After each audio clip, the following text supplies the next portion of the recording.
BJP സംസ്ഥാന ഉപാധ്യക്ഷനായ doctor KS രാധാകൃഷ്ണനെ party പുറത്താക്കാൻ പോകുന്നു. അതുമാത്രമല്ല, ഇനിയിപ്പോൾ കോൺഗ്രസിൻ്റെ ഭരണകാലത്ത് കോൺഗ്രസ്സുകാരനായിരുന്ന സാറിന് PSC ചെയർമാൻ, സർവകലാശാല വൈസ് ചാൻസലർ പദവിയൊക്കെ കിട്ടിയിട്ടുണ്ട്. ഇപ്പോഴും കോൺഗ്രസ്സാണ്. അതുകൊണ്ട് സാറ് കോൺഗ്രസിൽ ചേരുന്നതാണ് നല്ലത്, അല്ലെങ്കിൽ ചേരാൻ പോകുന്നു. മെമ്പർഷിപ്പ് സാമൂഹ്യ വിമർശകനായ AP അഹമ്മദ് മാഷ്. അല്ല, അഹമ്മദ് മാഷ് എന്താണ് ഇങ്ങനെ ഒരു ഉപദേശം തന്നതെന്ന് എനിക്ക് മനസ്സിലാകുന്നില്ല. രണ്ട് കാര്യങ്ങളാണ് ഉള്ളത്. ഒന്ന്, എന്നെ BJP നിന്ന് പുറത്താക്കുന്നു എന്നുള്ള കാര്യം. അത് അദ്ദേഹം എങ്ങനെ അറിഞ്ഞു എന്നുള്ള കാര്യം എനിക്കറിയില്ല. BJP അങ്ങനെ ഒരു തീരുമാനം എടുത്തതായിട്ടും എനിക്കറിയില്ല. അല്ല, അദ്ദേഹത്തിൻ്റെ ശീലമാണ്. കാരണം അദ്ദേഹം കമ്മ്യൂണിസ്റ്റ് പാർട്ടിയിലായിരുന്നു, ആദ്യം CPM ആയിരുന്നു, CPI ആയിരുന്നു. ഈ രണ്ട് പാർട്ടിയിലും തിരുവായ്ക്ക് എതിർവായില്ല. വ്യത്യസ്തമായ അഭിപ്രായം പറഞ്ഞ് അപ്പോൾ പുറത്താക്കും. അല്ല, BJP അങ്ങനെയുണ്ടോ? BJP വ്യത്യസ്ത അഭിപ്രായങ്ങൾ ഒരുപാട് കാര്യങ്ങളിൽ. കോർ ഇഷ്യൂ ഒഴികെയുള്ള എല്ലാ കാര്യങ്ങളിലും വ്യത്യസ്ത അഭിപ്രായങ്ങളില്ലേ? കോർ ഇഷ്യൂ ഇപ്പോൾ ഭാരതത്തിൻ്റെ അഖണ്ഡതയും ഐക്യതയും ദേശീയത അതിൽ വിട്ടുവീഴ്ചയില്ല, അതിൽ കോംപ്രമൈസ് ഇല്ല, വിട്ടുവീഴ്ചയില്ല. പിന്നെ ഭാരതത്തിൻ്റെ സംസ്കാരം, ആ സംസ്കാരമാണ് ഈ രാജ്യത്തെ ഒരുമിപ്പിച്ച് നിർത്തുന്നത് എന്നുള്ളൊരു വിശ്വാസത്തിൽ വിട്ടുവീഴ്ചയില്ല. മൂന്നാമത്തെ കാര്യം എന്ന് വെച്ച് കഴിഞ്ഞാൽ, കുടുംബാധിപത്യം എന്ന് പറയുന്നത് ജനാധിപത്യ പരികൽപ്പനകൾക്ക് വിരുദ്ധമായ ഒന്നാണ്. അത് തീർച്ചയായിട്ടും നമ്മുടെ രാജ്യത്തിന് യോജിച്ചതല്ല. അത് അപകടമാണ്, ജനാധിപത്യ ധ്വംസനമാണ്. നാലാമത്തെ കാര്യം, അത്തരം ഒരു കുടുംബാധിപത്യം വന്നു കഴിഞ്ഞാൽ നമ്മുടെ ഭരണഘടന വിഭാവനം ചെയ്യുന്ന നിയമത്തിൻ്റെ മുന്നിൽ തുല്യത, അവസര സമത്വം എന്നിങ്ങനെയുള്ള ബേസിക് ആശയങ്ങൾ നമുക്ക് നടപ്പിലാക്കാൻ പ്രയാസം വരും. അതുകൊണ്ട് അതാണ് ഇതൊക്കെയാണ് ഇതിൻ്റെ ഒരു അടിസ്ഥാന പരികൽപ്പനകളായിട്ട് സൂക്ഷിച്ചിട്ടുള്ളത്. അതിന് നിന്നും വ്യത്യസ്തമായിട്ട് അതാത് പ്രദേശങ്ങളിലുണ്ടാകുന്ന പ്രാദേശികമായ കാര്യങ്ങൾക്ക്, അതിന് പ്രാദേശികമായ കാര്യങ്ങളെക്കുറിച്ച് ഒരുപാട് പേർക്ക് ഒരുപാട് തരത്തിലുള്ള അഭിപ്രായങ്ങൾ വരും, സ്വാഭാവികമാണ്. പിന്നെ ഞാൻ അഭിപ്രായം പറഞ്ഞു തുടങ്ങിയിട്ട് 50 കൊല്ലം കഴിഞ്ഞു. കഴിഞ്ഞ 50 കൊല്ലമായിട്ട് ഞാനൊരു എഴുത്തുകാരൻ എന്ന നിലക്ക്, ചിന്തകൻ, കേരളത്തിൻ്റെ പൊതുസമൂഹത്തിലുള്ള ഒരാളാണ്. ഞാൻ അനേകം വിഷയങ്ങളെക്കുറിച്ച് ഇപ്പോഴും നിരന്തരം എഴുതിക്കൊണ്ടിരിക്കുന്ന ഒരാളാണ്. അങ്ങനെ അനേകം വിഷയങ്ങളെക്കുറിച്ച് എഴുതിക്കൊണ്ടിരിക്കുന്ന ഒരാളുടെ എല്ലാ എഴുത്തിനോടും ഒരു പാർട്ടിക്ക് യോജിക്കാൻ കഴിയണമെന്നില്ല. അത് പാർട്ടിയുടെ പ്രത്യേകിച്ച് BJPയുടെ രീതി എങ്ങനെയാണ്? ഞാൻ നോക്കുമ്പോൾ ഇപ്പോൾ നരേന്ദ്രമോദിയുടെ ഏറ്റവും വലിയ വിമർശകനാണ് സുബ്രഹ്മണ്യൻ സ്വാമി. സുബ്രഹ്മണ്യൻ സ്വാമി BJPയിലുണ്ടല്ലോ. BJPയിലുണ്ടല്ലോ. അപ്പോൾ ഇതൊന്നും അഹമ്മദ് മാഷിന് അറിയില്ലേ? അല്ല, അദ്ദേഹത്തിൻ്റെ ഒരു ജീവിത രീതി അനുസരിച്ച് അദ്ദേഹം പറഞ്ഞതായിരിക്കും. ഇനി രണ്ടാമത്തെ കാര്യം, ഞാൻ കോൺഗ്രസ്സിലേക്ക് പോകുന്നു എന്നുള്ളത്, അത് അദ്ദേഹത്തിൻ്റെ ഒരു വിഭ്രാന്തിയിൽ നിന്ന് വന്നതാകാനാണ് സാധ്യത. അതിനകത്തൊരു മോശം ഭാവം എനിക്ക് തോന്നിയത്, എല്ലാം സാറിന് തന്ന അല്ല, എല്ലാം തന്ന ഭരണം ഇപ്പോഴും ഉണ്ട്. അത് ഒരു വളരെ തെറ്റായിട്ടുള്ളൊരു സങ്കല്പമാണ്. ഒരു രാഷ്ട്രീയ പാർട്ടിയിൽ ഞാനും കൂടി നിന്ന് പ്രവർത്തിക്കുന്ന സമയത്ത് അതിൻ്റെ ഭാഗമായിട്ട് പ്രവർത്തിക്കുമ്പോൾ ഓരോ പദവികളും ഓരോ ചുമതലകളും നമ്മൾ ഏറ്റെടുക്കുന്നത് എല്ലാം തന്നു എന്ന് പറയാൻ പറ്റുമോ? അതങ്ങനെയല്ലല്ലോ, അത് അതിൻ്റെ രീതിയല്ലേ. പിന്നെ ഞാൻ എന്ന് പറയുന്നത് വൈസ് ചാൻസലറാണ്. അത് എല്ലാവർക്കും ആകാൻ പറ്റുന്നൊരു കാര്യമല്ല. അതിൻ്റെ അതിൻ്റെ ഒരു യോഗ്യതയുണ്ട്. പിന്നെ വേറൊരു കാര്യം, പിന്നെ ഞാൻ PSC ചെയർമാൻ, അതിനും അതെല്ലാവർക്കും ആകാൻ പറ്റില്ല. അപ്പോൾ അത്തരം പദവികൾ, ആ പദവികളിൽ ഇരുന്നിട്ട് ഞാൻ പാർട്ടിക്ക് ദോഷം വരുത്തുന്ന എന്തെങ്കിലും ചെയ്തിട്ടുണ്ടോ എന്ന് നോക്കിയാൽ മതി. ആ പദവികളിൽ ഇരുന്നിട്ട് കോൺഗ്രസ് പാർട്ടിക്ക് ദോഷം വരുത്തുന്ന ഏതെങ്കിലും ഒരു കാര്യം ഞാൻ ചെയ്തിട്ടുണ്ടോ? ഇതാണ് നോക്കേണ്ട കാര്യം. നിയമവിരുദ്ധമായി പ്രവർത്തിച്ചിട്ടുണ്ടോ? അഴിമതി നടത്തിയിട്ടുണ്ടോ? സ്വജനപക്ഷപാതം കാണിച്ചിട്ടുണ്ടോ? ഇത്തരം കാര്യങ്ങളാണ്. അല്ലാതെ പദവി ഒരാൾക്ക് ഇരുന്ന് അയാൾ ചെയ്ത് അത് സൗജന്യമായിട്ട് കിട്ടിയതാണെന്നുള്ളത്, അതും ഒരു കമ്മ്യൂണിസ്റ്റ് മനസ്സിൻ്റെ സൃഷ്ടിയാണ്. കാരണം കമ്മ്യൂണിസ്റ്റുകാർക്കെല്ലാം കൊടുക്കലും മേടിക്കലുമാണല്ലോ. അങ്ങനെയല്ല, അത് സ്വാഭാവികമായി അർഹതയുള്ളവർക്ക് അത് കിട്ടുന്നതാണ്. അല്ല, നമ്മൾ തമ്മിൽ ഒരിക്കൽ സംസാരിക്കുമ്പോൾ ഞാൻ സാറിനോട് ചോദിച്ചു, സാർ എന്തുകൊണ്ടാണ് കോൺഗ്രസ് പാർട്ടി ഇത്രയും പദവികളൊക്കെ വഹിച്ചിരുന്ന സാർ കോൺഗ്രസ് വിട്ടതെന്താണ്? സാറിനോട് പറഞ്ഞത്, രാഹുൽ ഗാന്ധിയുടെ വരവോടുകൂടി ഈ പാർട്ടിയുടെ അപജയം ആരംഭിക്കുകയാണെന്ന് ഞാൻ മനസ്സിലായി, രക്ഷപ്പെടാൻ പോകുന്നില്ല, അതുകൊണ്ട് ഞാനിങ്ങനെ പോകുന്നു. അല്ല, അങ്ങനെയല്ല. അതിനകത്ത് വേറൊരു കാര്യമുണ്ട്. ഈ രാഹുൽ ഗാന്ധി എന്ന് പറയുന്നൊരു കക്ഷിയെ വെച്ചുകൊണ്ട് ആ പാർട്ടി നടത്തിക്കൊണ്ടുപോകാൻ പറ്റില്ല. ഇപ്പോഴും അതാണ് അഭിപ്രായം? ഇപ്പോഴും അത് തന്നെയാണ് അഭിപ്രായം. അത് ഇപ്പം പിന്നെ അത് വേറൊരു കാര്യമുണ്ട്. ഞാൻ പ്രവർത്തിച്ചിരുന്ന കാലത്തുള്ള കോൺഗ്രസ് ഇപ്പോഴും ഇല്ല, അത് ചത്തു. ഞാൻ പ്രവർത്തിച്ചിരുന്ന കാലത്തുള്ള കോൺഗ്രസ് എന്ന് പറഞ്ഞാൽ, ആ കോൺഗ്രസ്സിന് KPCC മുതൽ KPCC, youth Congress, KSU, INTUC, മഹിളാ കോൺഗ്രസ്, ഇങ്ങനെ തുടങ്ങി എല്ലാ സംഘടനകളുടെയും സംസ്ഥാന ജില്ലാ യോഗങ്ങൾക്കെല്ലാം പോയിട്ട് അവർക്ക് കോൺഗ്രസിൻ്റെ ചരിത്രവും അതിൻ്റെ പ്രത്യയശാസ്ത്രവും ക്ലാസ് എടുത്തിട്ടുള്ള ഒരാളാണ് ഞാൻ. ഞാൻ മനസ്സിലാക്കി അവരെ പഠിപ്പിച്ചിട്ടുള്ളൊരു കോൺഗ്രസ് അല്ല ഇന്നുള്ളത്. ഉം. ആ കോൺഗ്രസ് ഇന്ന് വളരെ പ്രകടമായിട്ടും ഒരു പ്രോ മുസ്ലിം മൈനോറിറ്റി ഓർഗനൈസേഷനായി മാറി. ആ കോൺഗ്രസ്സിൽ ഇപ്പോൾ ആർക്കും നിന്ന് വർക്ക് ചെയ്യാൻ പറ്റില്ല. ഉം. കാരണം അതൊരു ജനാധിപത്യ സ്വഭാവം അതിൻ്റെ നഷ്ടപ്പെട്ട് കഴിഞ്ഞിരിക്കുന്നു. ഉം. അതൊരു മൈനോറിറ്റിയുടെ പൊളിറ്റിക്കൽ വിങ്ങായിട്ട് മാറി. അതിപ്പോൾ അവർ ആഗ്രഹിച്ചാലും ഇല്ലെങ്കിലും. ഉം. അതാണ് ഈ രാഹുൽ ഗാന്ധി വന്നിട്ട് കോൺഗ്രസ്സിൽ ചെയ്ത ഏറ്റവും മഹത്തായ സംഭാവന എന്താണെന്ന് ചോദിച്ചാൽ, അതിനെ മൈനോറിറ്റി മുസ്ലിം ഒരു ഓർഗനൈസേഷനാക്കി മാറ്റി എന്നുള്ളതാണ്. അതിൻ്റെ ഗുണമുണ്ട്. അദ്ദേഹത്തിനും അദ്ദേഹത്തിൻ്റെ സഹോദരിക്കും അതുകൊണ്ട് വയനാട്ടിൽ വന്നാൽ ഏത് പ്രാവശ്യം എപ്പോൾ വന്നാലും വയനാട്ടിൽ മത്സരിച്ച് പാർലമെൻറ്റിലെത്താൻ കഴിയുമെന്നൊരു ഗുണം കിട്ടിയിട്ടുണ്ട്.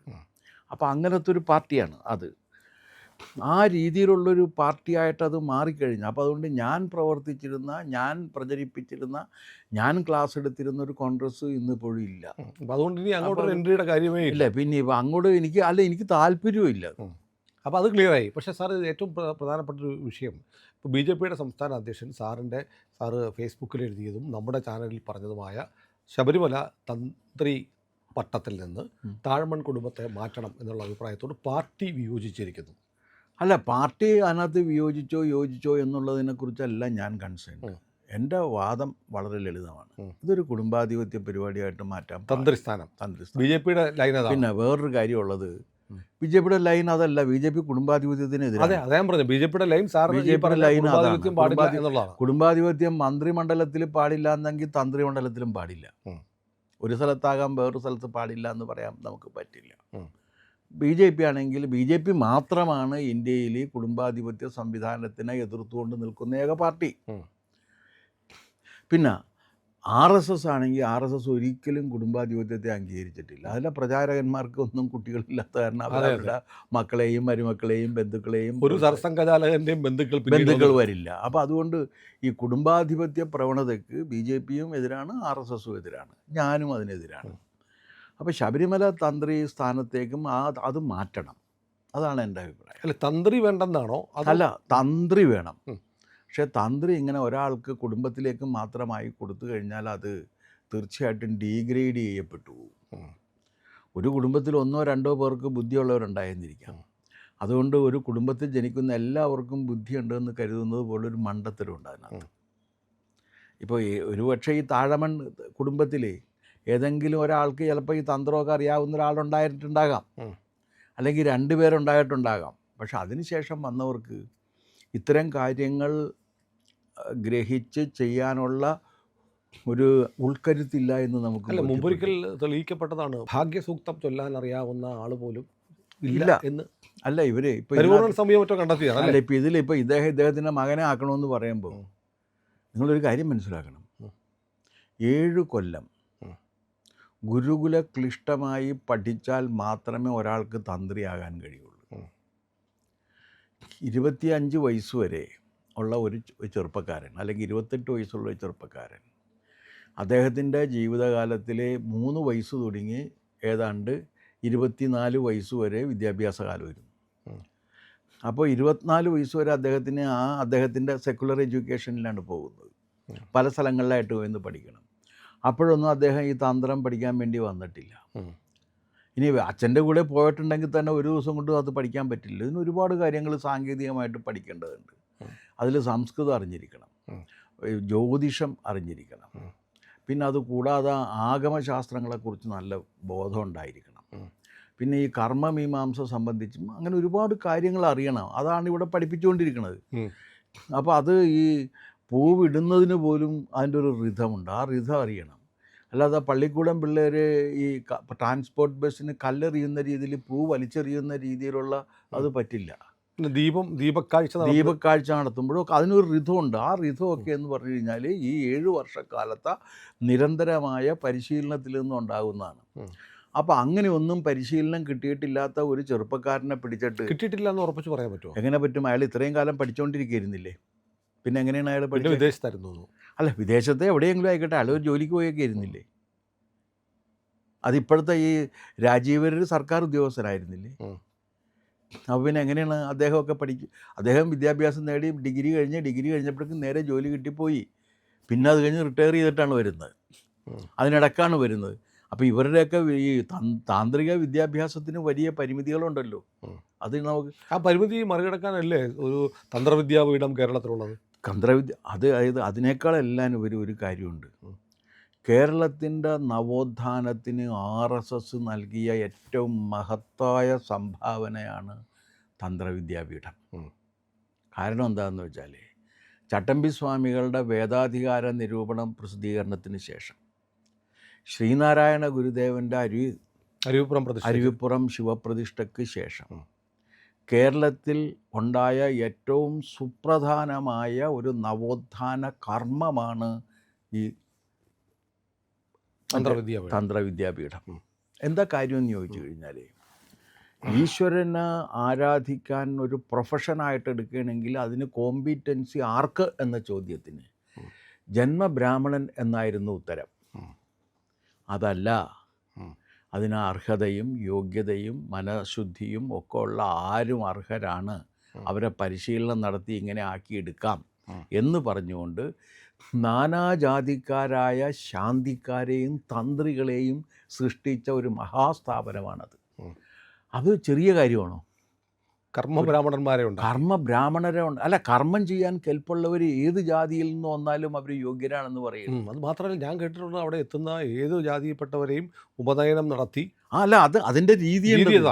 അതിൻ്റെ രീതിയുണ്ട്. അത് വളരെ സിസ്റ്റമാറ്റിക്കായിട്ട് ചെയ്തുകൊണ്ടിരിക്കുകയാണ്. അത് പറയുമ്പോൾ ശാസ്ത്രി ശർമ്മൻ നമ്പൂതിരിയുടെ സംഭാവന വളരെ വലുതാണ്. ശസ്ത്രശർമ്മൻ അല്ലേ? ശാസ്ത്രി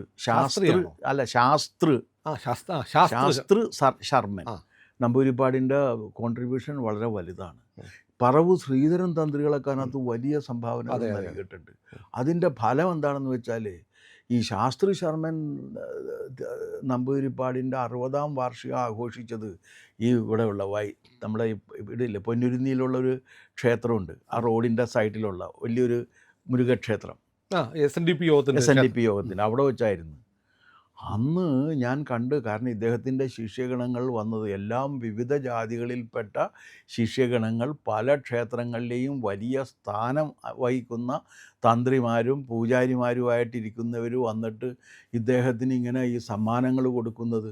അദ്ദേഹത്തിൻ്റെ ഈ വിരലിൽ ഇത് മോതിരം ഇടാനുള്ള സ്പേസ് തീർന്നു പോയപ്പോൾ ഞാൻ അദ്ദേഹത്തോട് പറഞ്ഞ്, അങ്ങയെ സഹായിക്കാൻ ഞാൻ തയ്യാറാണ്, ഞാൻ വേണമെങ്കിൽ എൻ്റെ വിരൽ വെച്ച് കൊടുക്കാം എന്ന് പറഞ്ഞ്. അല്ല, ഞാൻ ഇതിന് പറയാൻ അത്ര വലിയ രീതിയിലുള്ള ഒരു സംഘം അദ്ദേഹം വളർത്തിയെടുത്ത്, അതൊക്കെ അതാണ് സത്യത്തിൽ നവോത്ഥാനം. നമ്മുടെ ഇന്ത്യയുടെ ഏറ്റവും വലിയ ശാപം എന്താണ്? ഇന്ത്യക്ക് ഒരുപാട് നന്മയുണ്ട്. ഏറ്റവും വലിയ ശാപം ഈ ജാതിഭേദത്തിൻ്റെ അടിസ്ഥാനത്തിലുള്ള വിവേചനമാണ്. ആ ജാതിഭേദത്തിൻ്റെ അടിസ്ഥാനത്തിലുള്ള വിവേചനം ഇല്ലാതെയാക്കാൻ വേണ്ടി RSSൻ്റെ ലക്ഷ്യമാണത്. ആ ലക്ഷ്യം കേരളത്തിൽ സാർത്ഥകമാക്കുന്നതിന് വേണ്ടി സ്ഥാപിച്ചൊരു സ്ഥാപനമാണ് മാധവജിയുടെ വലിയ സംഭാവനയല്ലേ അതൊക്കെ നമ്മൾ കേരളത്തിൻ്റെ നവോത്ഥാനത്തിലെ ഏറ്റവും വലിയ സംഭവമാണത്. പക്ഷെ അതിനെയൊക്കെ തള്ളിക്കളയുന്ന തരത്തിലുള്ള ഈ ജന്മബ്രാഹ്മണ മഹത്വം വെച്ചുകൊണ്ട് ഇത് ചെയ്യുന്നത് അത്ര ശരിയല്ല.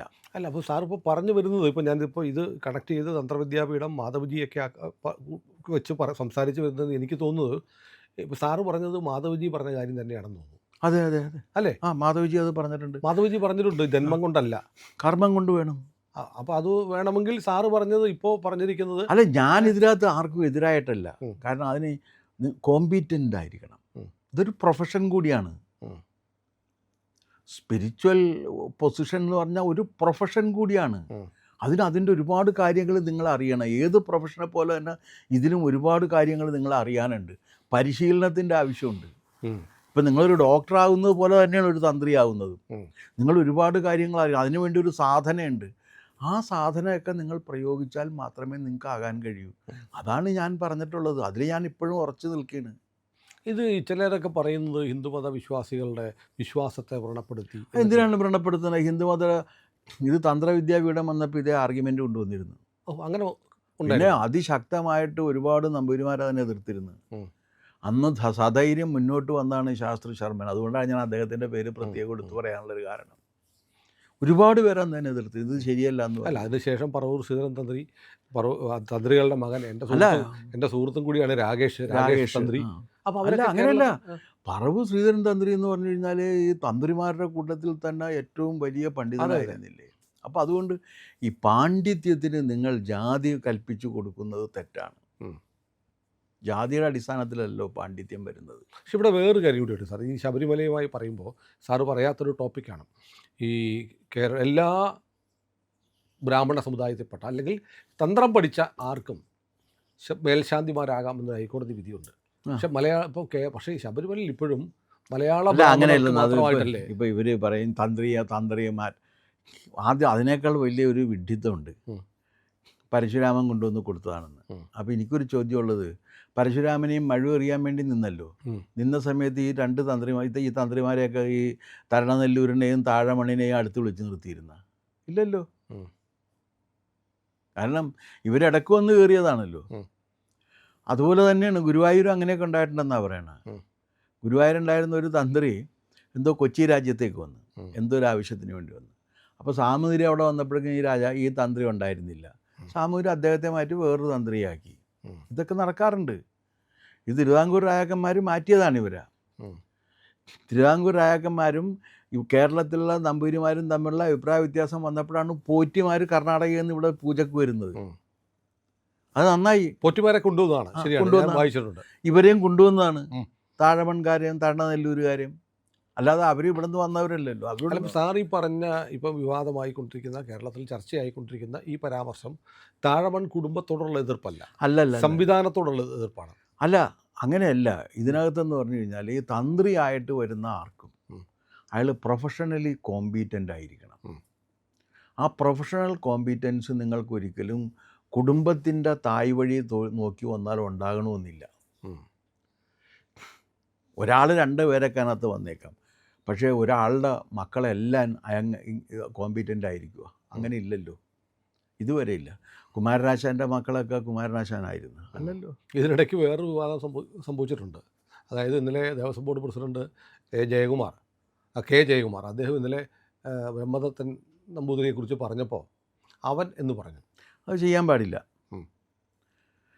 പ്രായത്തിൽ ചെറുതായതുകൊണ്ടാണ്. അല്ല, പ്രായത്തിൽ ചെറുതാണെങ്കിലും അദ്ദേഹം എന്ന് തന്നെ ഉപയോഗിക്കണം. എനിക്ക് ഇവരെ കുറിച്ചൊന്നും മതിപ്പില്ലെങ്കിലും ഞാൻ അദ്ദേഹം എന്ന് തന്നെയാണ് ഉപയോഗിക്കാറുള്ളത്. മതിപ്പൊന്നുമില്ല ഇവരെക്കുറിച്ച്. അവിടെ ഇരുന്നിട്ട് ഈ വ്യാജമഹസർ തയ്യാറാക്കിയ ആളെക്കുറിച്ച് എങ്ങനെ മതിപ്പുണ്ടാകുമെന്നാണ് നിങ്ങൾ ഈ പറയുന്നത്. വ്യാജമഹസർ നിങ്ങൾ ആ ജഡ്ജ്മെൻറ്റ് കണ്ടതല്ലേ? ആ ജഡ്ജ്മെൻറ്റിൽ പറഞ്ഞേക്കണല്ലേ, ഹൈക്കോടതി പറഞ്ഞേക്കണാണ്. അങ്ങനെക്കുറിച്ചൊക്കെ മതിപ്പുണ്ടാകണമെന്ന് പറഞ്ഞാൽ എങ്ങനെയാണ്? എനിക്ക് മതിപ്പുണ്ടാ. പക്ഷെ അദ്ദേഹം പറയാൻ പറ്റുള്ളൂ. തന്ത്രി സാറിൻ്റെ ഈ നിലപാടിലേക്ക് പാർട്ടി വരുമോ? അതൊന്നും ഞാൻ ഒരു എഴുത്തുകാരനെന്ന നിലക്ക് ഞാൻ എത്രയോ നാളായിട്ട് അനേകം വിഷയങ്ങളിൽ ഞാൻ പ്രതികരണങ്ങൾ നടത്തിയിട്ടുണ്ട്. ഞാൻ എഴുതാറുണ്ട് എപ്പോഴും. അപ്പോൾ അതിനെക്കുറിച്ചൊക്കെ ബാക്കി പാർട്ടി യോജിപ്പുണ്ടോ എന്നുള്ള കാര്യമൊന്നും ഞാൻ അന്വേഷിക്കാറേ ഇല്ല. പാർട്ടി വിരുദ്ധമല്ലല്ലോ ഇതൊന്നും. അതെ, പാർട്ടി വിരുദ്ധമല്ല. കാരണം പാർട്ടിക്ക് തന്ത്രി നിയമനത്തിൽ കാര്യമൊന്നുമില്ല. പാർട്ടിക്ക് എന്താ തന്ത്രി ആരായാലും എന്താണ്? അതാണ് സാറിന്. പക്ഷേ എന്നെ സംബന്ധിച്ചിടത്തോളം ഞാൻ കേരളത്തിൻ്റെ സംസ്കാരവും ചരിത്രവും അതിൻ്റെ തത്വശാസ്ത്രവും ഒക്കെ കാലങ്ങളായിട്ട് പഠിച്ചുകൊണ്ടിരിക്കുന്ന ഒരാളാണ്. അപ്പോൾ എനിക്ക് as a writer it is my duty to express my opinion. അല്ല, ഞാൻ മനസ്സിലാക്കിയിട്ടുണ്ട്. അതായത് ഈ ശബരിമല സമരവുമായി ബന്ധപ്പെട്ട് കേരളത്തിൽ ഏറ്റവും കൂടുതൽ കേസുകളുള്ള ഒരാളാണ്. അതെ, അതിൻ്റെ കാര്യം എന്താണെന്ന് വെച്ചാൽ, അല്ല, ആ ശബരിമല എനിക്ക് ഏറ്റവും സന്തോഷമുള്ളത്, ആ ശബരിമല വിധി വന്നപ്പോൾ ഇത് ഭരണഘടനാ വിരുദ്ധമാണ് ഈ വിധി എന്ന് ആദ്യമായി ഒരു പത്രസമ്മേളനം നടത്തി പറഞ്ഞത് ഞാനാണ്. ജസ്റ്റിസ് നാഗരത്ന അത് എടുത്തു പറഞ്ഞപ്പോൾ ഞാൻ വളരെ സന്തുഷ്ടനായി. ആ വീഡിയോ ഇത് എന്താണ്, ദശലക്ഷക്കണക്കിന് പേരാണ് കണ്ടേക്കുന്നത്. ആ വീഡിയോ കൊടുത്തിട്ടുള്ളത് മനോരമയാണ്. അത് മാത്രമല്ല, ഇത് പെട്ടെന്ന് എനിക്കൊരു കൗതുകം, ഒരു സമാനത തോന്നിയത് 2 കാര്യങ്ങളാണ്. ശബരിമലയുമായി ബന്ധപ്പെട്ട ഏറ്റവും കൂടുതൽ കേസിൽ പ്രതിയായിട്ടുള്ള ക്രിമിനലാണ് സാറ്. അതോടൊപ്പം തന്നെ ഇന്നലെ സാറിൻ്റെ കൂടെ കൂട്ടുപ്രതിയാണ് SDR കുമാർജി.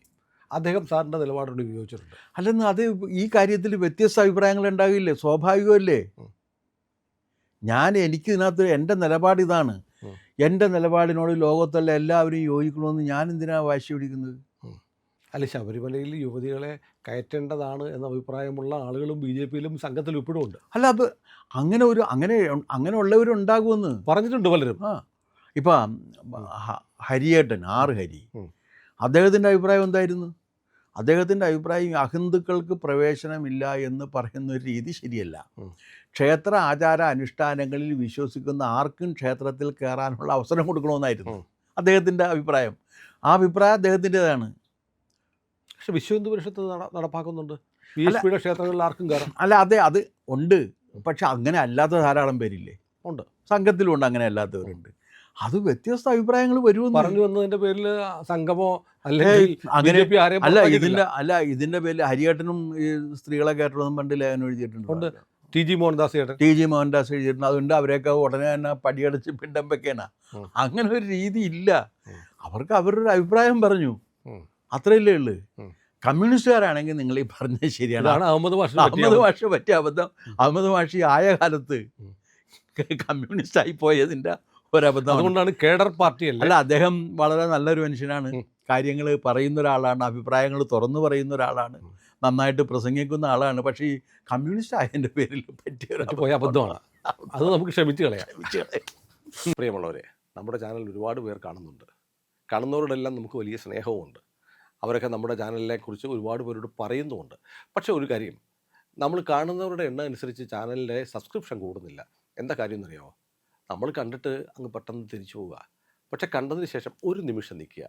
നമ്മുടെ ചാനലിൻ്റെ IND എന്ന് പറയുന്ന ലോഗോ ഇല്ലേ, അവിടെ ഒന്ന് വിരലമർത്തിയാൽ ചാനലിൻ്റെ ഫീഡ് തുറന്നു വരും. അവിടെ സബ്സ്ക്രൈബ് എന്നൊരു നീല നിറത്തിലുള്ള ബാറുണ്ട്. അവിടെ ജസ്റ്റ് ഒന്ന് തൊടുക.